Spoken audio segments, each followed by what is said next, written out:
नमस्कार, कैसे हैं आप सभी लोग। फिक्र आपकी में एक बार फिर से आपका स्वागत है। बहुत सारी खबरें, बहुत सारे अपडेट्स हैं। आज ईरान युद्ध को पूरे 26 दिन हो गए और अगर ये युद्ध 26 दिन तक चला है तो ये अपने आप में डोनाल्ड ट्रंप की एक डिफीट है। ये मैं नहीं कह रहा हूं, MI6 के फॉर्मर चीफ कह रहे हैं। खैर, इन 26 दिनों में पूरे पश्चिम एशिया में भीषण बारूदी विध्वंस हुआ है। किसी की जीत नहीं हुई है, किसी की जीत नहीं हुई, लेकिन ट्रंप के मन में जीत के ख्याली पुलाव पक रहे हैं। आपको दिखाएंगे कि आखिर कैसे ट्रंप की चापलूसी में पाकिस्तान युद्ध में सीजफायर वाली फ्रंट वाली सीट पर आना चाहता है। खैर, वहीं युद्ध में बाजी पलटने वाले ड्रोन का विश्लेषण करेंगे, कैसे ईरानी ड्रोन कॉपी करने के बाद भी अमेरिका जीत से काफी दूर दिखाई दे रहा है। साथ ही आपके बच्चों और उनके सोशल मीडिया के इस्तेमाल से जुड़ी जरूरी खबर। फेसबुक, इंस्टाग्राम और व्हाट्सएप की पेरेंट कंपनी मेटा पर 3100 करोड़ रुपए का जुर्माना क्यों लगाया। आज ऑल पार्टी मीटिंग में विपक्ष ने पश्चिम एशिया में युद्ध के आर्थिक प्रभाव, गैस और तेल की कमी और आयतुल्लाह अली खamenei की मौत पर शोक प्रकट करने में हुई देरी को लेकर सरकार से सवाल किए। इसके बाद मीटिंग में क्या कुछ हुआ, पूरी फाइल देखेंगे। लेकिन शुरुआत अमेरिकी राष्ट्रपति डोनाल्ड ट्रंप के जीत वाले झूठे दावों से करते हैं। क्या कोई राष्ट्रपति इतना आत्ममुग्ध हो सकता है कि जंग जारी हो, मिसाइलें गिर रही हों, मिलिट्री बेस निशाने पर हो, लेकिन वो जीत का दावा करने लगे। ईरान ने पिछले कुछ दिनों में भीषण हमले से अमेरिका को थर्रा दिया है। ईरान ने न सिर्फ इजराइल के कई शहरों को दिलाया, बल्कि पूरे पश्चिम एशिया में चुन चुन कर अमेरिकी बेस पर हमले किए हैं। लेकिन डोनाल्ड ट्रंप अलग ही दुनिया में जी रहे हैं। वो पूरी दुनिया को बता रहे हैं कि हम जीत गए हैं। युद्ध में जब जमीनी हकीकत अलग हो तो कुछ इस तरह प्रोपेगेंडा और इंफॉर्मेशन वॉरफेयर का सहारा लिया जाता है। यह काम आमतौर पर सोशल मीडिया हैंडल्स और किसी भी देश की सरकार से जुड़े ट्रोल्स करते हैं, लेकिन ट्रंप यह काम खुद कर रहे हैं। हर रोज झूठ बोलते हैं, हर रोज बड़बोले दावे करते हैं, हर रोज नई कहानियां करते हैं, अपनी जीत के दावे करते हैं। इंफॉर्मेशन वॉरफेयर की सबसे बड़ी पहचान यही होती है कि बार बार जोर शोर से आत्मविश्वास के साथ एक ही बात को दोहराओ, चाहे वो सच हो या नहीं। ट्रंप जानते हैं कि जंग सिर्फ मैदान में नहीं लड़ी जाती है, बल्कि दिमाग में भी लड़ी जाती है। युद्ध का एक चेहरा वो होता है जो मैदान में दिखता है, धुआं, धमाका, हमले और भयानक टेंशन, और एक चेहरा वो होता है जो दिमाग में खेला जाता है, प्रोपेगेंडा, इंफॉर्मेशन वॉरफेयर और झूठ की चमकदार पैकेजिंग। जब जमीन पर हालात काबू में नहीं होते तो कहानी को काबू में करने की कोशिश की जाती है, और इसके लिए ट्रंप बहुत हाथ पैर मार रहे हैं। लेकिन ट्रंप ने सोचा नहीं होगा कि ईरान उनकी इतनी बड़ी बेइज्जती कर देगा। ट्रंप ने कल व्हाइट हाउस के ओवल ऑफिस में दावा किया कि ईरान के साथ समझौते पर बात बनी है। इस पर ईरान ने जवाब दिया, अपनी हार को समझौते का नाम नहीं दें। ट्रंप ने कहा कि अमेरिका जीत चुका है और ईरान से डील की ओर बढ़ रहा है। इस पर ईरान ने जवाब दिया कि ट्रंप के खोखले दावों का दौर खत्म हुआ है। ट्रंप ने कहा कि ईरान हमसे बातचीत के लिए बहुत उतावला है। इस पर ईरान ने जवाब दिया कि तुम्हारी ताकत नाकामी में बदल गई है। ट्रंप ने दावा किया कि ईरान ने न्यूक्लियर हथियार न बनाने की शर्त मान ली है। इस पर ईरान ने जवाब दिया कि अगर इतने ताकतवर होते तो अब तक जीत चुके होते। ट्रंप ने कल कहा कि मुझे ईरान ने होर्मुज से जुड़ी बेशकीमती गिफ्ट दिया। इस पर ईरान ने ट्रंप का मजाक उड़ाते हुए कहा कि ट्रंप सिर्फ अपने आप से बात कर रहे हैं। इस युद्ध में ट्रंप के सभी दावे उल्टे पड़ गए हैं, लेकिन वो अब भी जीत के झूठे दावे कर रहे हैं। ईरान युद्ध 28 फरवरी को शुरू हुआ था और हमने पहले दिन से ही इस युद्ध के पल पल की कवरेज की है। ट्रंप के हर बयान पर बारीक नजर रही है। ईरान के हर काउंटर अटैक को वीडियो के साथ दिखाया है। ट्रंप ने बेशक हमले के पहले ही घंटे में आयतुल्लाह अली खamenei को मार दिया हो, लेकिन उसके अगले दिन से ही ईरान ने न सिर्फ इजराइल में भीषण बमबारी की, बल्कि पूरे पश्चिम एशिया में अमेरिका के सभी एयरबेस पर पूरा वक्त लेकर बैलिस्टिक मिसाइल दागी। लेकिन ट्रंप ने कई फाइटर जेट नष्ट होने, कई सैनिकों के मारे जाने और कई बेस को नुकसान होने के बाद भी जीत का दावा किया है। इंटरेस्टिंग बात क्या है, ईरान ने पिछले साल जून में स्ट्रैटेजी बनाई। ईरान ने जून में स्ट्रैटेजी बनाई कि अगर हमारे सुप्रीम लीडर को कुछ होता है, हमारे चेन ऑफ कमांड्स को कुछ होता है, तो फिर हम क्या करेंगे। तो उन्होंने सेंट्रलाइज कमांड सिस्टम को तोड़ के लोकल लीडर्स को ताकत देने का फैसला किया, और किसी भी कैलामिटी और किसी भी ऐसी सिचुएशन में पूरा कमांड उनके पास आ जाएगा। एग्जैक्टली वही हो रहा है इस वक्त ईरान में।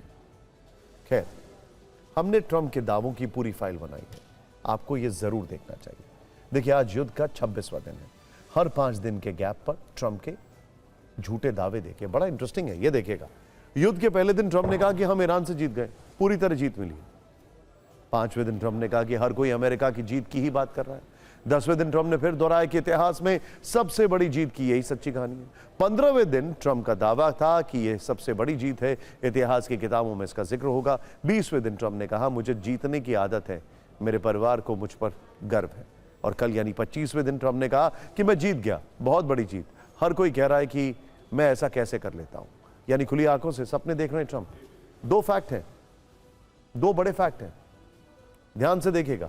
पहला फैक्ट है या तो ट्रंप खुली आंखों से सपने देख रहे हैं या फिर ट्रंप बार बार अपनी लोकल ऑडियंस के लिए यह बताने की कोशिश कर रहे हैं कि वो जीत गए हैं, जिससे उनकी रेटिंग्स डाउन ना हो।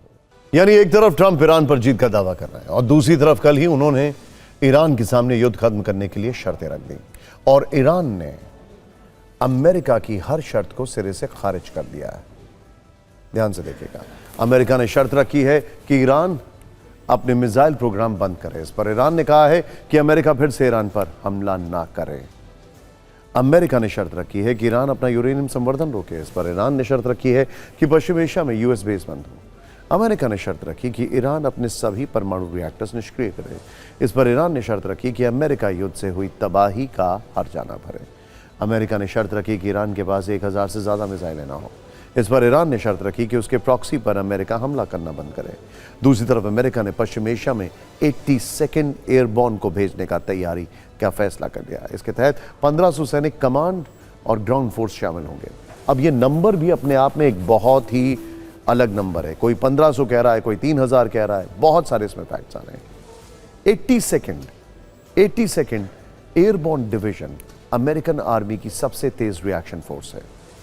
ये 24 घंटे के अंदर दुनिया के किसी भी हिस्से में तैनात हो सकती है। इसका इस्तेमाल अफगानिस्तान, इराक जैसे बड़े ऑपरेशंस में हो चुका है। यानी अमेरिका एयर वॉर के बीच में ग्राउंड ऑपरेशन के विकल्प पर विचार कर रहा है और तैयारी ये चल रही है कि इनको खर्ग आइलैंड में उतारा जाएगा। ईरान भी जिस रफ्तार से अमेरिका और इजराइल को जवाब दे रहा है, उससे ये लग रहा है कि सुपर पावर के आगे जरा भी वो कमजोर नहीं है। इसका लेटेस्ट सबूत ये वीडियो है। ईरान ने वीडियो जारी किया है, उसका दावा है कि यूएसएस अब्राहम लिंकन पर हमला किया गया है। ईरान की नेवी ने यूएसएस अब्राहम लिंकन पर क्रूज मिसाइल से हमले का दावा किया है। ईरान के ऐसे तेवर और ऐसी शक्ति से लग रहा है कि यह युद्ध लंबा चलने वाला है, लेकिन ट्रंप ये मानने को तैयार नहीं है। इसके अलावा IRGC के प्रवक्ता मुस्लिम देशों से एकता की अपील कर रहे हैं। वो कह रहे हैं कि उन्हें दूर बैठे अमेरिका की जरूरत नहीं है, जो इजराइल को अपना दोस्त मानता है और आपका इस्तेमाल मवेशियों की तरह करता है। वो पड़ोसी देशों से अपील कर रहे हैं कि याद रखना, अमेरिका तुम्हारी रक्षा के लिए एक भी गोली नहीं चलाएगा।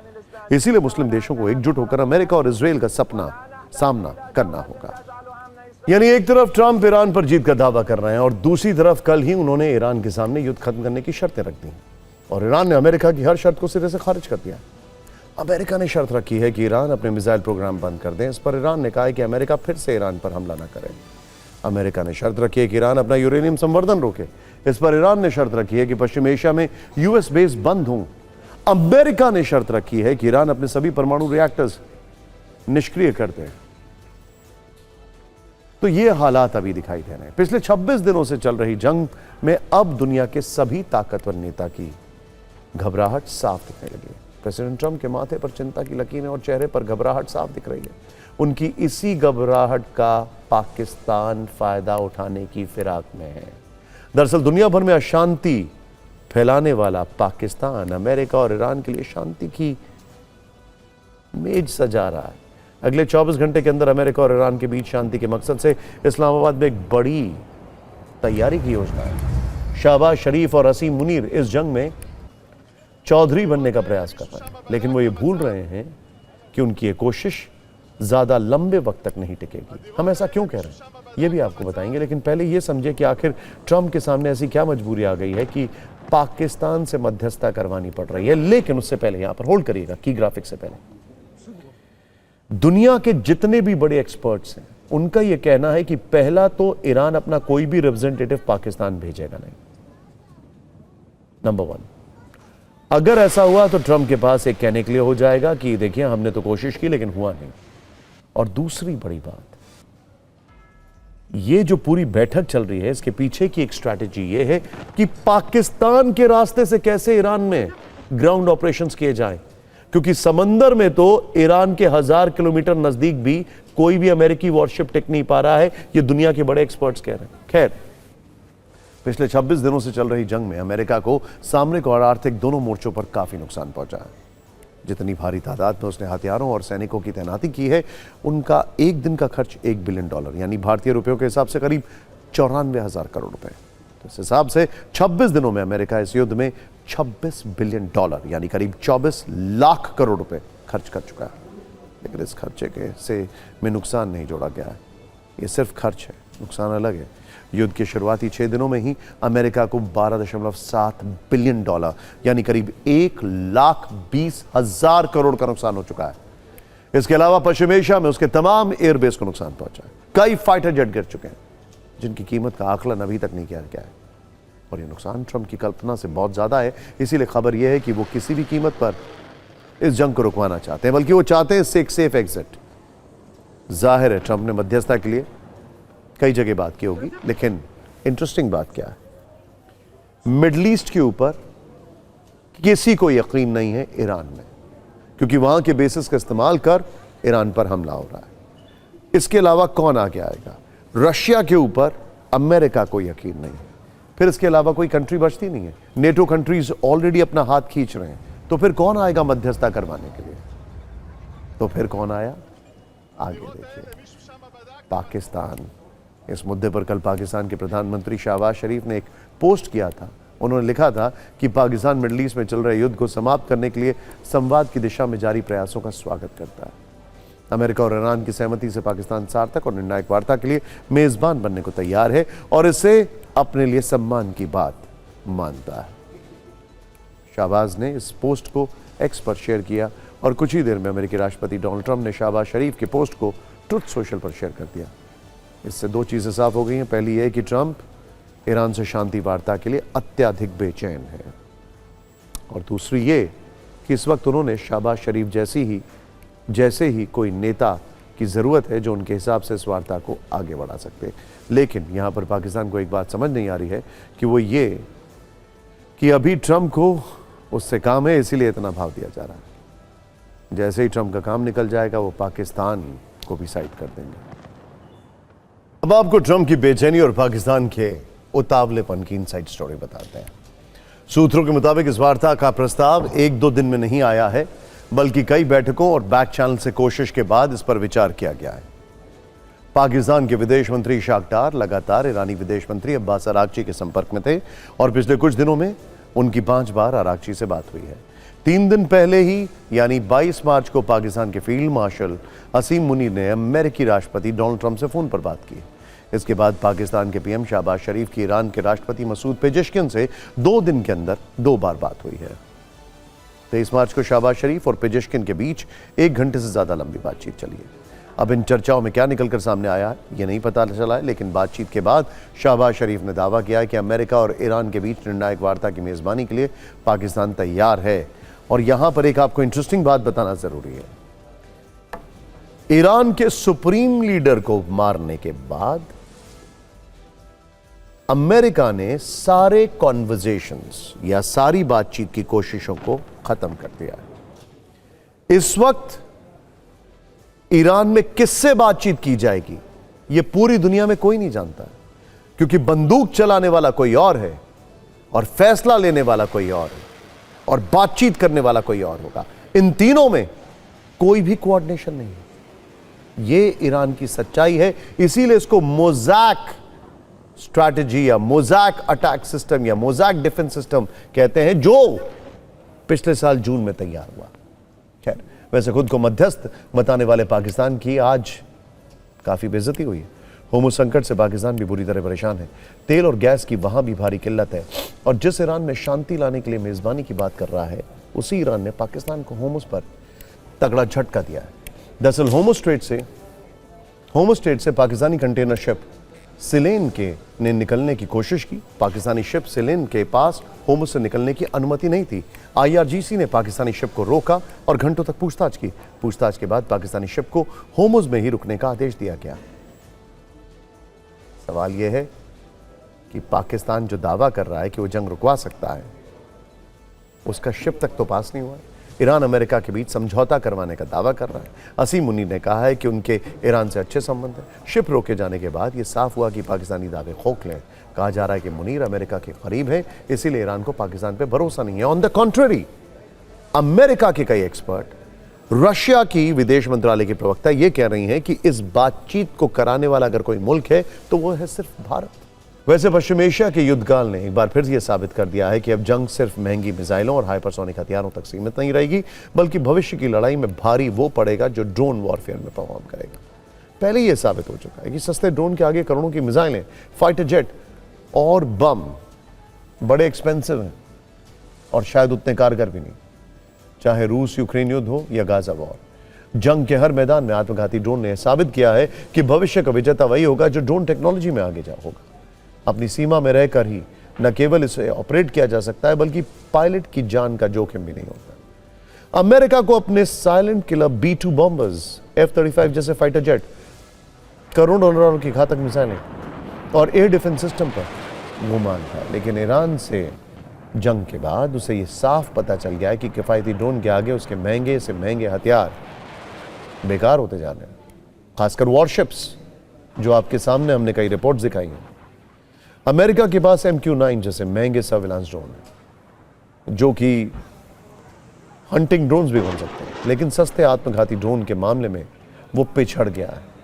कामिकाजी ड्रोन्स, जिन्हें हमने आपको यूक्रेन में बताया था, शायद उसने रूस यूक्रेन युद्ध से सबक नहीं लिया, इसीलिए वो ऐसे ड्रोन फोर्स तैयार करना भूल गया, या फिर वो इस्तेमाल नहीं कर पा रहा। लेकिन जब ईरान से मुकाबले की बारी आई, तब उसे ये साफ हो गया कि शाहिद ड्रोन से टकराने के लिए उसे भी कामिकाजी ड्रोन की जरूरत पड़ेगी, वरना सुपर पावर वाली साख कहां जाएगी कोई नहीं जानता है। लिहाजा उसने अपना किलर ड्रोन बनाने के बजाय शाहिद की ही कॉपी कर ली है। जाहिर है इतने कम समय में नए सिरे से नई कामिकाजी ड्रोन फोर्स बनाना मुश्किल है। शाहिद की कार्बन कॉपी ड्रोन को अमेरिका ने नाम दिया है ल्यूकस, लेकिन यहां भी उसकी फजीहत हो गई है। ईरान से एक वीडियो आया है जो ये बता रहा है कि अमेरिका ने शाहिद की नकल तो कर ली, लेकिन ताकत के मामले में शायद बराबरी करने से चूक गया। ईरान का दावा है कि उसने अमेरिकी ड्रोन ल्यूकस को मार गिराया। चाहे पुरानी लड़ाई हो या मौजूदा जंग, किफायती ड्रोन काफी कारगर और घातक है, ये किसी से नहीं छिपा। इसीलिए फिक्र के दर्शकों के लिए हमने इसकी एक फाइल तैयार की। पहले ईरान युद्ध के मैदान से ट्रेंडिंग उन दो हथियारों की चर्चा, जिनमें एक तरफ ईरान का शाहिद 135 है और दूसरी तरफ अमेरिका का ल्यूकस। सबकी निगाहें इन पर टिकी। आखिर कौन किस पर भारी पड़ा है, कौन कितना ताकतवर है, आइए देखते हैं। नंबर 1, अगर लंबाई की बात करें तो दोनों का आकार 11 फीट के आसपास है। अटैक रेंज के मामले में भी दोनों का पलड़ा बराबर है, 2,500 हजार किलोमीटर। चाहे शाहिद हो या ल्यूकस, पंखों का फैलाव 8 फीट से थोड़ा ज्यादा है। हालांकि वजन के मामले में काफी अंतर है। 200 किलो के शाहिद के मुकाबले अमेरिका का ल्यूकस काफी हल्का है। दोनों के पेलोड ले जाने की क्षमता में भी अंतर है। शाहिद जहां 30 से 50 किलो तक वॉरहेड ले जा सकता है, वहीं ल्यूकस की क्षमता सिर्फ 18 किलो है। रफ्तार के मामले में भी इन कामिकाजी ड्रोन में कोई अंतर नहीं। शाहिद को लॉन्च करने के लिए रनवे की जरूरत नहीं पड़ती, ये ट्रक से भी लॉन्च हो जाता है। ल्यूकस ट्रक के अलावा शिप से भी उड़ान भर सकता है। हमारी तुलनात्मक रिपोर्ट में आपको दोनों ड्रोन में काफी समानता दिख रही होगी, इसीलिए कहा जा रहा है कि अमेरिका ने ईरान की नकल की है। जाहिर है इनके कैरेक्टरिस्टिक्स एक जैसे होंगे। वैसे जब भी युद्ध की बात होती है तो सबसे पहले खतरनाक और महंगे हथियारों की बात होती है, लेकिन लंबी जंग में ऐसे हथियार किसी भी देश की आर्थिक हालत बिगाड़ सकते हैं। ऐसे में सस्ते ड्रोन युद्ध के नए सुपरस्टार कैसे बन गए, इसे एक साधारण गलत से समझिए। रूस की एक खतरनाक कैलिबर क्रूज मिसाइल की कीमत करीब 8 करोड़ रुपए, वहीं अमेरिका की टॉमाहॉक की कीमत करीब 15 करोड़ है। यानी एक मिसाइल पर करोड़ों का खर्च। दूसरी तरफ ईरान के शाहिद ड्रोन, शाहिद 136 ड्रोन है, जिनकी अनुमानित कीमत करीब 20 लाख रुपए। इसे ईरान ने खुद बनाया। इसे लॉइटरिंग म्यूनिशन या सुसाइड ड्रोन कहते हैं, यानी ये खुद को टारगेट से टकरा देता है। ईरान ने अरब देशों में अमेरिकी ठिकानों पर इजराइल पर ऐसे हजारों ड्रोन से हमला किया है, जिन्हें रोक पाना अमेरिका और इजराइल के लिए न केवल मुश्किल है बल्कि महंगा भी है। उसकी वजह यह है कि ये रेडार सेंसर्स में नहीं आते हैं और अमेरिका वो रेडार टेक्नोलॉजी भी डेवलप कर रहा है जहां पर बाकायदा रेडार इनको कैप्चर कर पाए। खैर, ईरानी कामिकाजी ड्रोन की कीमत करीब 20 लाख है। लेकिन इसे हवा में मार गिराने वाले अमेरिकी पेट्रियट सिस्टम की एक मिसाइल करीब 33 करोड़ रुपए। अगर इजराइल इसे एरो डिफेंस सिस्टम से गिराता है तो उसकी एक मिसाइल की कीमत भी 21 करोड़ है। आयरन डोम में इस्तेमाल होने वाली तामीर मिसाइल की कीमत भी 20 से 80 लाख रुपए। मान लीजिए अगर ईरान के 10 ड्रोन गिराए जाते हैं तो उसे सिर्फ 2 करोड़ का नुकसान होगा, लेकिन अमेरिका का खर्च 300 करोड़ रुपए के आसपास तक पहुंच जाएगा। यानी अगर यह ड्रोन टारगेट तक पहुंचा तो दुश्मन को चोट देगा। अगर हवा में मार गिराया गया तो भी आर्थिक चोट पहुंचाएगा। ईरान की सैन्य नीति असिमेट्रिक वॉरफेयर पर आधारित है, यानी कम लागत में दुश्मन का बड़ा नुकसान करना। शायद 136 इसी सोच का नतीजा है। लेकिन ये जो आपने डिफरेंस देखा, ये थ्योरेटिकल डिफरेंस है। इसकी एक सच्चाई ये है कि ड्रोन गन्स भी हैं, ड्रोन को मार गिराने वाली गन्स भी हैं जिनमें इतनी खर्चा नहीं आता है। इसका एक फैक्ट ये भी है कि जो मिसाइल का इस्तेमाल होता है वो पूरे एरिया को पेनिट्रेट करके एक्सप्लोड कर देने का होता है, और उसमें हाइपरसोनिक मिसाइल्स भी होती हैं जो ईरान के पास भी हैं। ड्रोन्स का काम होता है खरोंच करना, डिस्ट्रैक्शन क्रिएट करना, एयर डिफेंस सिस्टम को कंफ्यूज करना और एक थ्रेट देना। ड्रोन्स घातक हो सकते हैं लेकिन मिसाइल पेनिट्रेटिव होती है। खैर, अमेरिका और इजराइल लगातार ईरान की मिसाइल लॉन्चिंग साइट्स को निशाना बना रहे हैं, लेकिन इसके बावजूद भी ड्रोन अटैक नहीं रुक रहा है, क्योंकि इन ड्रोन्स को कहीं से भी बड़ी आसानी से लॉन्च किया जा सकता है। और ईरान एक और काम करता है, ईरान इन ड्रोन्स की आड़ में अपने अंडरग्राउंड मिसाइल्स को लॉन्च करता है जिन्हें पकड़ पाना बहुत मुश्किल है।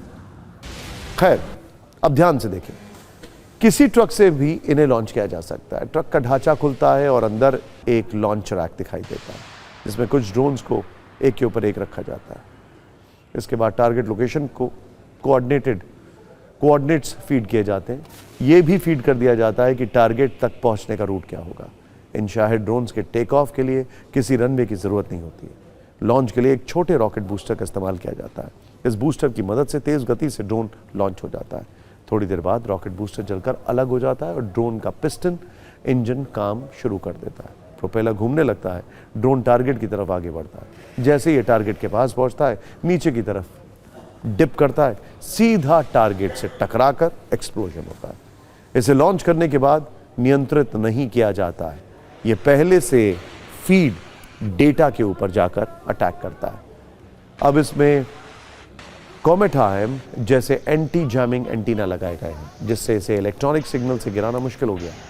ईरान इसका इस्तेमाल अमेरिकी एयर डिफेंस को उलझाने के लिए कर रहा है। ईरान इन्हें एक साथ 5 या 10 ड्रोन्स लॉन्च करता है, जिसके बाद एयर डिफेंस सिस्टम एक्टिव होते हैं। ड्रोन गिराने के लिए एक के बाद एक इंटरसेप्टर मिसाइल लॉन्च की जाती है, जिससे एयर डिफेंस सिस्टम पर दबाव बढ़ता है, जिसके बाद ईरान की तरफ से अपनी असली घातक बैलिस्टिक या क्रूज मिसाइलें दागी जाती हैं, जिन्हें रोकने के लिए तब तक कोई सुरक्षा नहीं बचती। इसीलिए अमेरिकी बेस और इजराइल में काफी तबाही हो रही है। युद्ध में ड्रोन की जरूरत और भविष्य की लड़ाई को लेकर हमने डिफेंस एक्सपर्ट से भी बात की। आइए देखते हैं। अमेरिका, इजराइल और ईरान तीनों ही देश ड्रोन्स का लड़ाई में बहुत इस्तेमाल कर रहे हैं। अमेरिका के पास MQ-9 रीपर और अभी उन्होंने ईरान के शाहिद 136 का कॉपी करके लुकास बनाया है। ईरान के पास शायद 136 आराश है, और जिसका परिणाम हम देख रहे हैं कि एयर डिफेंस सिस्टम को सैचुरेट करके किस प्रकार से ये ड्रोन अपने टारगेट पर पहुंचते हैं और उसको बर्बाद करते हैं। 30,000 $35,000 का ड्रोन है, वहां पर आपको 2 करोड़ 4 करोड़ 30 करोड़ तक की मिसाइल फायर करनी पड़ती है उससे अपने आप को बचाने के लिए, और इनकी एक्यूरेसी भी बहुत अच्छी है। पश्चिम एशिया की जंग में डायरेक्ट फाइट भले ही अमेरिका, इजराइल और ईरान के बीच है, लेकिन इसके साइड इफेक्ट से पूरी दुनिया में संकट हर दिन गहराता जा रहा है। एशिया हो या यूरोप या फिर अफ्रीका, स्थिति विस्फोटक हो चली है। ईरान ने तेल और गैस वाली ऐसी नस दबाई है जिसके चलते कई देशों में सरकारों को पैनिक बटन दबाना पड़ा है। ऐसे कदम उठाने पड़ रहे हैं जिनकी कल्पना शायद इस युद्ध के शुरू होने से पहले किसी ने नहीं की होगी। फिलीपींस दुनिया का पहला देश है जहां इमरजेंसी लगानी पड़ी। एनर्जी ठिकानों को सुरक्षित रखने के लिए स्पेशल ऑर्डर दिए गए ताकि सप्लाई व्यवस्था में स्थिरता बनी रहे। यूरोप के देश स्लोवानिया में तेल की बढ़ती मांग के कारण निजी और कमर्शियल वाहनों को ईंधन देने की सीमा तय कर दी गई है। मिस्र में मॉल, रेस्टोरेंट और सरकारी दफ्तरों को जल्दी बंद करने का हुक्म दिया गया है। साथ ही बिलबोर्ड्स की लाइट्स बुझाने के आदेश दिया गया है ताकि बिजली की बचत की जा सके। अफ्रीकी देश केनिया में फ्यूल का कोटा तय किया गया है। इसके अलावा निर्यात भी बंद है। डर यह है कि अगर ऐसा नहीं किया जाता है तो ईंधन का स्टॉक कुछ ही हफ्तों में खत्म हो जाएगा। दक्षिण अफ्रीका में भी ईंधन देने की सीमा तय कर दी गई है ताकि किसी तरह की अफरा तफरी का माहौल ना बने। लाओस में 40% से ज्यादा पेट्रोल पंप बंद हो चुके हैं। लाओस से लगे थाईलैंड में सरकारी कर्मियों को लिफ्ट या एलिवेटर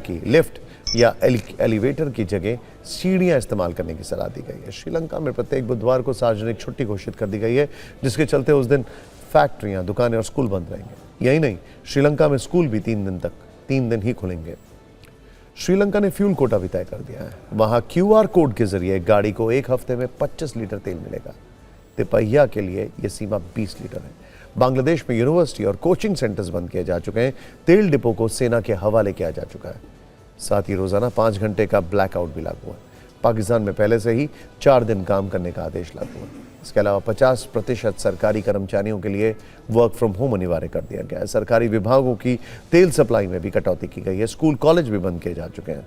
दुनिया के अलग अलग देशों से तनाव बढ़ाने वाले ये रुझान इसलिए आ रहे हैं क्योंकि ईरान के कंट्रोल वाला होर्मुज़ स्ट्रेट बंद है। ये वो समुद्री रूट है जहां से दुनिया भर में 20% तेल गैस की सप्लाई होती है। इस एनर्जी संकट के बीच जर्मनी का दर्द भी छलक पड़ा है। जर्मनी ने कहा है कि परमाणु ऊर्जा प्रोग्राम को बंद करना एक भूल थी और ऐसे संकट के समय इसका ज्यादा नुकसान होता है। यही बात उन्होंने रशिया यूक्रेन युद्ध के दौरान भी कही थी। जर्मनी की ऊर्जा मंत्री कैथरीना रीचे ने कहा है कि हमें अब परमाणु ऊर्जा की कमी है क्योंकि ये किफायती दामों पर बिजली उत्पादन के लिए जरूरी है। युद्ध के बीच भारत में सर्वदलीय बैठक हुई है। सरकार ने आज पश्चिम एशिया में बढ़ते संकट को लेकर संसद भवन में सभी दलों की एक बैठक बुलाई, जिसकी अध्यक्षता रक्षा मंत्री राजनाथ सिंह ने की। बैठक का उद्देश्य सभी दलों को स्थिति की जानकारी देना और एक साझा रणनीति पर चर्चा करना था। सरकार की तरफ से गृह मंत्री अमित शाह, विदेश मंत्री एस जयशंकर, पेट्रोलियम मंत्री हरदीप पुरी, वित्त मंत्री निर्मला सीतारमन और जेपी नड्डा शामिल हुए। कांग्रेस की ओर से तारिक अनवर और मुकुल वासनिक शामिल हुए हैं, जबकि जेडीयू से ललन सिंह और संजय झा बैठक में पहुंचे हैं। समाजवादी पार्टी के नेता धर्मेंद्र यादव और जावेद अली, जबकि आम आदमी पार्टी की तरफ से संजय सिंह शामिल हुए। विदेश सचिव विक्रम मिस्री भी इस बैठक में मौजूद थे। सरकार की तरफ से विदेश मंत्री और विदेश सचिव ने होर्मुज़ स्ट्रेट से लेकर भारत की चिंताओं पर विस्तृत प्रेजेंटेशन दिया। पेट्रोलियम मंत्री और विदेश मंत्री ने विपक्ष द्वारा पूछे गए सवालों के जवाब दिए। सरकार की तरफ से यह भी बताया गया कि अमेरिकी राष्ट्रपति के साथ पीएम मोदी की बात हुई है, जिसमें पीएम ने कहा है कि भारत युद्ध नहीं चाहता। लेकिन सरकार ने बैठक में स्पष्ट कहा कि पैनिक की कोई जरूरत नहीं। विपक्ष की पार्टियां कभी भी किसी भी तरह की जानकारी के लिए आ सकती हैं, पूछ सकती हैं और मिल सकती हैं। बैठक की शुरुआत रक्षा मंत्री राजनाथ सिंह के बयान से हुई। उसके बाद विदेश सचिव ने प्रेजेंटेशन दिया। प्रेजेंटेशन में मुख्य तौर पर यह बताया गया कि हमें भारत के हित का ख्याल सबसे पहले रखना है। बैठक में मौजूदा हालात और भारत की रणनीति पर चर्चा हुई। पश्चिम एशिया के मौजूदा हालात और उसके भारत पर पड़ने वाले प्रभाव पर चर्चा हुई। खासतौर पर ऊर्जा आपूर्ति, आर्थिक असर और कूटनीतिक रणनीति को लेकर सरकार और विपक्ष के बीच विचार विमर्श हुआ। सरकार ने यह भी कहा कि एलपीजी और पेट्रोलियम की अग्रिम बुकिंग की जा चुकी है। कई देशों से बातचीत का दायरा बढ़ा है। सरकार ने सभी पक्षों को आश्वस्त किया है कि पर्याप्त ऊर्जा उपलब्ध है, कच्चा तेल आ रहा है, स्थिति नियंत्रण में। अगले 4 से 5 दिनों में 4 जहाज तट पर पहुंचेंगे। विदेश सचिव ने कहा कि इस युद्ध की स्थिति में भारत की कूटनीतिक विजय है। पाकिस्तान का पलड़ा भारी होने वाली कोई बात नहीं है। वो 1981 से ही बिचौलिए वाला काम करता रहा है। इस मीटिंग में विपक्ष ने सवाल किया है कि ईरान के सुप्रीम लीडर आयतुल्लाह अली खamenei की मौत पर शोक संदेश में देरी क्यों हुई। तो विदेश सचिव ने बताया कि दिल्ली में ईरान के दूतावास ने खुद ही 4 दिन बाद अपना दरवाजा खोला, तब जाकर वहां शोक संदेश दिया गया। I have heard in detail all the suggestions made by the opposition party, and from the government side, all the queries and all the confusion, whatever was there, all were clearly explained by the government, and the opposition parties at the end of the meeting stated, which is very important, that they thank the government for calling this all-party meeting, and they also asserted that in such difficult, challenging situation, we'll all have to stand together. अब उन लोगों के लिए एक बड़ी खबर जिनके बच्चे सोशल मीडिया का इस्तेमाल करते हैं। खासकर ये खबर फेसबुक, इंस्टाग्राम और व्हाट्सएप इस्तेमाल करने वालों के लिए काफ़ी ज़रूरी है। वो इसलिए क्योंकि अमेरिकी कोर्ट ने माना है कि फेसबुक, इंस्टाग्राम और व्हाट्सएप बच्चों के लिए महफूज नहीं हैं। फेसबुक, इंस्टाग्राम और व्हाट्सएप की मालिक कंपनी मेटा ये दावा करती है कि वो बच्चों की सुरक्षा के लिए करोड़ों डॉलर खर्च करती है, लेकिन एक अमेरिकी कोर्ट ने मेटा के इस दावे को झूठा और गलत कहा है। साथ ही साथ मेटा को बच्चों की सुरक्षा से खिलवाड़ करने का दोषी पाया और उस पर भारी भरकम जुर्माना लगाया। दरअसल 2023 में मेटा के खिलाफ केस दायर किया गया था और आरोप लगा कि मेटा अपने यूजर्स को अपने प्लेटफॉर्म की सेफ्टी के लिए गुमराह करती है। मुकदमे में यह भी इल्जाम लगा कि मेटा के ढीले सुरक्षा प्रोटोकॉल के कारण बच्चों का यौन शोषण होता है। इसी मामले की लंबी सुनवाई चली है, जिस पर फैसला देते हुए कोर्ट ने यह कहा है कि मार्क ज़करबर्ग की कंपनी मेटा ने बच्चों की सुरक्षा, उनकी मानसिक सेहत से जुड़े खतरों को छिपाया, कम उम्र के यूजर्स के यौन शोषण को बढ़ावा दिया, मुनाफे के चक्कर में नियमों का उल्लंघन किया, बच्चों की कमजोरियों का गलत तरीके से इस्तेमाल किया और उनकी कम उम्र और अनुभवहीनता का फायदा उठाया गया। फैसले में यह भी कहा गया कि मेटा ने अनुचित व्यापारिक तरीके अपनाए। लंबी सुनवाई के बाद कोर्ट ने कंपनी को दोषी पाया और $375 मिलियन यानी करीब करीब 3100 करोड़ रुपए का भारी भरकम जुर्माना लगाया। ज़करबर्ग की कंपनी पर हुए जुर्माने की जड़ में इस समस्या से जुड़ी कई रिपोर्ट्स भी हैं, जिन्हें हमने पढ़ा।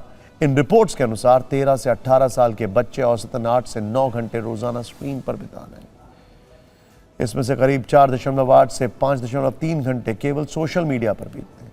भारत के आर्थिक सर्वेक्षण 2025-26 के अनुसार 5 साल से कम उम्र के बच्चे भी रोजाना 2.2 घंटे स्क्रीन पर बिता रहे हैं, जो सुरक्षित सीमा से डबल है।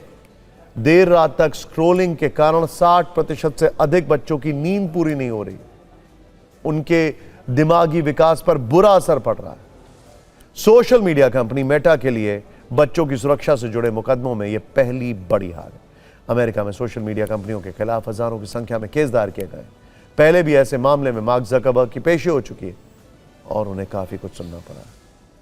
फिक्र में अब पॉलिटिकल फाइल खोलते हैं, चलते हैं पश्चिम बंगाल, जहां ओवैसी ने चुनाव लड़ने के लिए अपना नया साथी ढूंढ लिया है। असदुद्दीन ओवैसी की पार्टी AIMIM और हुमायूं कबीर की पार्टी आम जनता यूनियन पार्टी यानी AJUP का गठबंधन फाइनल हो गया है। आज दोनों ने एक साथ प्रेस कॉन्फ्रेंस करके इसका ऐलान कर दिया है। यानी अब बंगाल में ममता बनर्जी का मुकाबला बीजेपी, कांग्रेस, लेफ्ट पार्टियों के अलावा इस नए गठबंधन से भी होगा। संयुक्त प्रेस कॉन्फ्रेंस में ओवैसी ने कहा कि हमारी पार्टी AIMIM पश्चिम बंगाल में भाई हुमायूं कबीर के साथ मिलकर लड़ रही है। हम पूरी कोशिश करेंगे कि यह गठबंधन सफल हो। जबकि हुमायूं कबीर ने कहा कि यह गठबंधन कभी नहीं टूटेगा। मेरे भाई ओवैसी ने शुरुआत की है और जब तक मैं जिंदा हूं मेरी पार्टी AIM के साथ ही रहेगी। वैसे TMC और कांग्रेस को यह गठबंधन पसंद नहीं आ रहा है। दोनों दल इस नए गठबंधन को बीजेपी की बी टीम बता रहे हैं। बीजेपी ने भी हुमायूं कबीर के साथ जाने के लिए ओवैसी की आलोचना की है।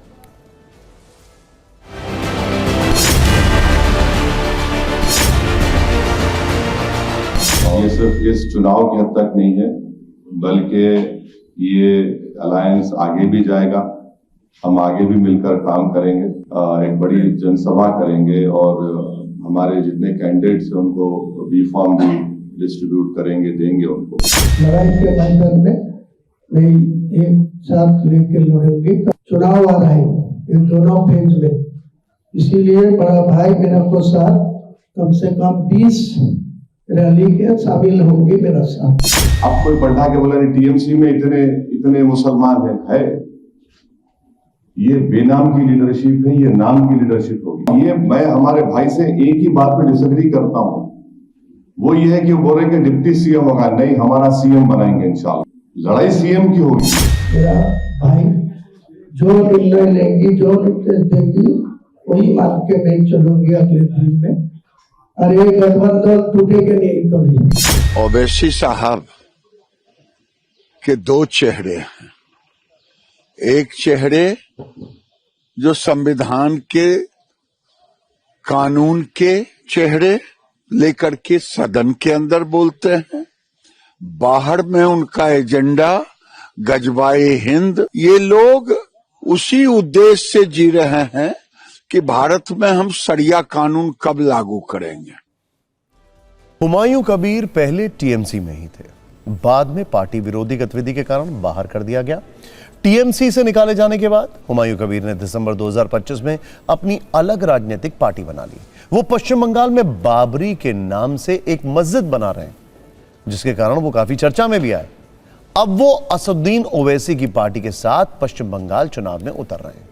पश्चिम बंगाल में 30% मुस्लिम आबादी है और इस वोट पर टीएमसी, कांग्रेस, लेफ्ट के अलावा ओवैसी की पार्टी की भी नजर है।